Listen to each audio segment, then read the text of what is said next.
8 वर्षांपासून सुरू असलेला अकोट-अकोला रस्ता अद्याप पूर्ण न झाल्याने नागरिकांना प्रचंड त्रास सहन करावा लागत आहे। पर्यायी मार्ग नसल्यामुळे नागरिकांना या रस्त्याचा उपयोग करावा लागत आहे। संथ गतीने सुरू असलेल्या या रस्त्याच्या कामामुळे रोजच दैनंदिन प्रवासात अडथळे निर्माण होत आहेत। आज सकाळी अकोट-अकोला मार्गावर पाचमोरीजवळ रस्त्याचे काम सुरू असल्याने संपूर्ण वाहतूक एकाच रस्त्यावरून चालवावी लागली। त्यामुळे मोठ्या प्रमाणात वाहतूक विस्कळीत झाली आणि कामावर जाणाऱ्या चाकरमानी आणि विद्यार्थ्यांना मोठा त्रास सहन करावा लागला। रस्त्याच्या पूर्ण कामामुळे निर्माण झालेल्या खड्ड्यांमुळे अपघातांची शक्यता वाढली आहे। यामुळे स्थानिक रहिवाशांमध्ये नाराजी आहे।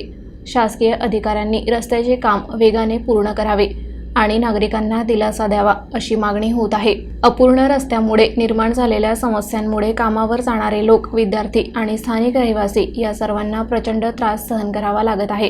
प्रशासनाने वेळीच दखल घेऊन रस्त्याचे काम पूर्ण करावे अशी अपेक्षा नागरिकांकडून व्यक्त होत आहे। अपने शहर की हर खबर सबसे पहले देखने के लिए आज ही अकोला न्यूज़ नेटवर्क के YouTube चैनल को सब्सक्राइब करें और बेल आइकन पर क्लिक करें ताकि हर वीडियो की नोटिफिकेशन सबसे पहले आपको ही मिले।